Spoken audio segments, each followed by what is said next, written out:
What's up, outliers? I'm going to walk you through some of my favorite ways to use the Analyze tab in Thinkorswim. Actually came up during a workshop today, so I figured this would be a good reference video for folks. So there's a bunch of different things in the Analyze tab on the top. It's just outside the window, so you can't see it, but I'll read them off to you. There's Add Simulated Trades, so this is kind of like paper trading. There's the Risk Profile, Probability Analysis, Economic Data, Think Back, Fundamentals, and Earnings. We're going to go through all of them. Now, simulated trades is kind of just paper trading for today. I don't really use this much myself, but it's in there in case you want it. Then the risk profile I use all the time. And this helps us understand how a certain position is set to perform in a few different ways, and I'll explain how. So the y-axis here is representing the P&L for the position. This is your zero line. Anything above this is positive returning. Anything below, negative. So you can see this goes from 1,000, 2,000, 3,000, so on and so forth. Same thing to the downside on the negative side. Now the x-axis shows us different prices for the underlying.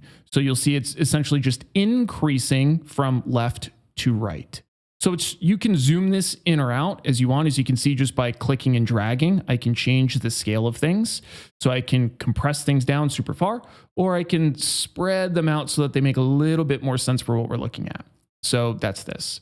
Now, these different vertical lines, you can control to be whatever you want. As you can see down here, I have them currently as different standard deviations. So I have +1, +2, +3, -1, -2, -3. And then this middle one is the spot price. So we can tell 36.79, which is right here. It's telling us the current spot price, which is this one. So this is this line here. So then as you move out, this is minus, well, quick pause. This is whatever essentially you want it to be. You can set this to be whatever price. So you'll also notice down at the bottom here, I have a couple other prices that are key coded in, one at 31.90, one at 44.34. Why is that? Well, for this trade example that we were looking at, those were the stops for the trade that we were looking at. So in this case, the 31.90 here, and then the 44.34 here actually represents those two positions so that I could easily see what the P&L would be at those.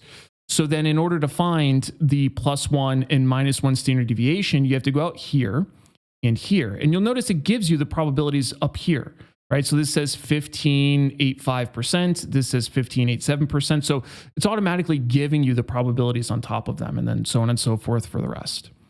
So you can change these. Actually, you can change them by going over here and by hitting set slices. You can do some sort of percentages is really, really common. There's another really common one that I like to use, which shows like 5% steps in the underlying, like this. You can essentially make it whatever you want. I find standard deviations to be most useful. Again, I'm kind of statistic minded myself. So then if you click the default, it'll give you +1, -1. And then if you want to add more, you can just hit this plus button on the right-hand side, change these by clicking on them. And then I can add my +2, -2, and then so on and so forth, as much as I want. So the other thing you'll notice on this is that as you look at this position, you notice that there are two lines. There actually can be even more. We can have 4 lines if there were 4 legs, but in this case, there's not 4 legs. There's technically only 2 legs. So what are these different lines? Well, if you'll notice over here, they give you 3 different dates. So what these are showing you are the P&L for these specific combination of positions at different points. So in this case, 8/16, that's today. It's showing you the P&L for your trades today. And then 9/7, it's using the first expiration for the closest expiring leg. So in this case, there's one leg in this trade. This is, I think, a ratio call diagonal. Oh no, this is calls and puts. I just picked random stuff for the example. So in this case, though, the put side is in 6 SEP. So that's what the blue line is. It's showing you when that leg would expire. But again, the blue line is still the entire position combined. It's just giving you the date variance for whatever the first leg expires at. And then the 1019 shows you the rest of the trade, the longer expiration leg, when this whole trade would look like when that comes up to expiration. So obviously at that point, the short calls would be, or in this case, the short puts would be gone. So the other thing you can do is click into these and remove individual legs if you just want to see how something would perform, which is kind of cool by isolating the individual legs.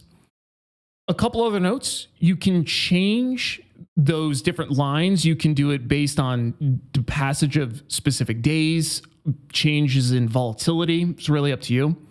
You can also change the metric. So it's showing the total P&L, the P&L on the day, the individual, the Greeks, so that you have a sense of how the position behaves as it moves around.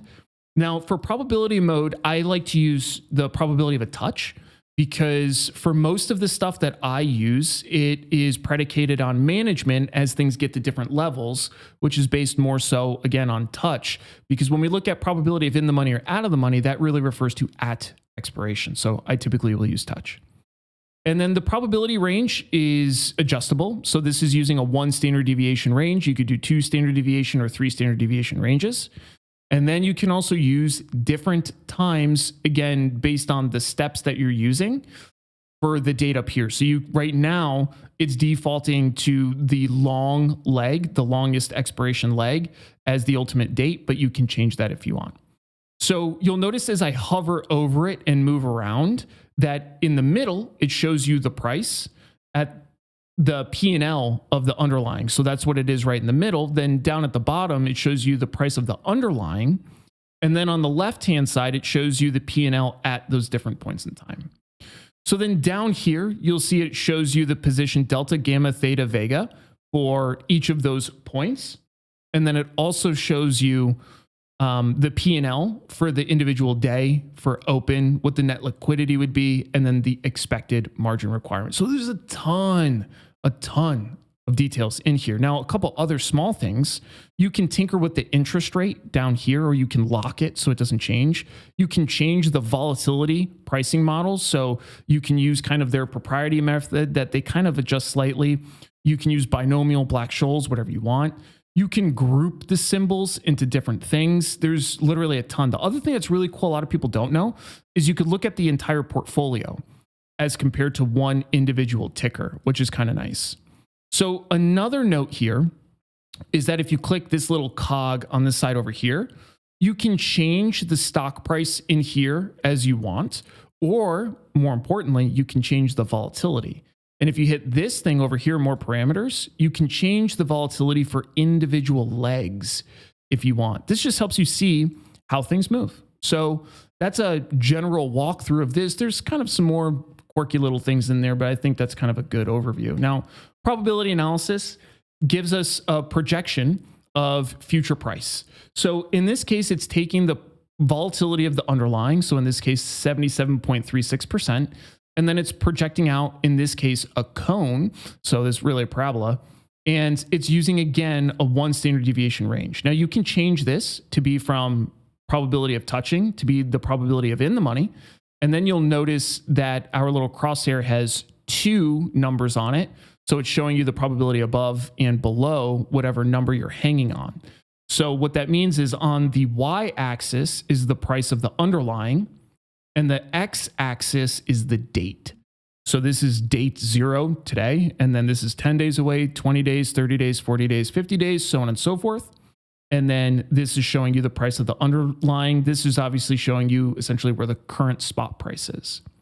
So what I like to use again is the probability of a touch, because that's typically what I'm managing by. And you can see what the probability is of your position being touched at different price levels. So for example, you can tell right out of the gate for this 2802 and this 47, again, this cone is a 1 probability. So that'll be about a 16% probability of a touch. And if I change this from a 1 standard deviation to 2, you'll notice that it now represents like a 2 and change % probability. So these are just using standard deviations for the probability calculation. What's really useful here is you can use the options chain for this information, but it's also really simple to just look at in here. So for example, if I have this trade down here that just happens to be short 34 puts, and I'm like, okay, what's the probability of us hitting 34 by 6 September? I can look at 6 September. I can find the date. Again, you can zoom it in as much as you want. And then I can say, what's the probability of us hitting 34? The probability of hitting 34 is like 69.99% probability. So now I know that for, whatever reason I'm looking for that, whether I'm trying to calculate expected return or so on and so forth. So super, super useful tool. And then again, you can adjust the volatility for the parameters down here if you would like. I use both of these literally all the time. Now, economic data is actually another really underutilized tab where you can take a look at different broad economic indicators, and it literally plots them for you. You can pick the format that you want. You can change the ranges. This is essentially coming from Fred, which is the Federal Reserve economic data. There's a ton of great details in here. So tons and tons of different things you can tinker with in here. Think Back is essentially the on-demand feature, but it's just in the normal portal, right? So you can pick a stock that you want to look at. You could pick the date you want to go back into, and then you can take a look at the options chain, the chart at that time, all those kinds of details. And then the last couple things, fundamentals, exactly what it sounds like. You can see what different rating agencies feel about the underlying. The cool part about it is you can download their reports, or you can see, when new reports are launched, so you can see actually what they're saying. You can just get a quick update about the parameters, or the background of the company, not the parameters. And then you can go to the website for the company here. You can look at some of standard valuation metrics, so annual or quarterly. And this is another really cool tool because I feel like a lot of people don't fully utilize it. Because one of the other things I think a lot of people aren't familiar with is if you scroll down for some companies, not all, it'll give you a lot of details about the valuation of it. And then it'll actually even give you a breakdown essentially of the company's market cap or the estimated value. So you can click into it and then get trends within that specific segment. So right now, looking at Boeing, we can look at the global services arm, which obviously comprises 43.9% of the market cap. And you can see what the revenue looks like in there, what they're actually selling, what the competitors are. The detail in here is actually really, really good, I think. So there's that context for you. And then the last thing I use all the time is for earnings. So this gives me context about the underlying price before and after the release. So you can see the release date is in the center. We can look at implied versus historical volatility, the pricing of the straddle, and then how the actual versus estimates line up with one another. Now, this is kind of the last 8 quarters together. You can zoom in a little bit more. So this gives you a little more granularity in terms of what timeframes you're looking at. Then you can also compare them across different quarters. So this is comparing the IV, the HV, the straddle price, and then the stock price, again, pre and post release. So you can see down here, center shows earnings announced, and then it shows you 5 days before with all those parameters, and then 5 days after. You can zoom in a little bit if you need. It is, again, just another really, really cool tool, I think. You can also change the specific quarters that you want to compare out of curiosity. So yeah, just another absolutely awesome tool, in my opinion, that I use all of the time. As always, if there's any questions, just let me know. Be an outlier. I'll see you guys later.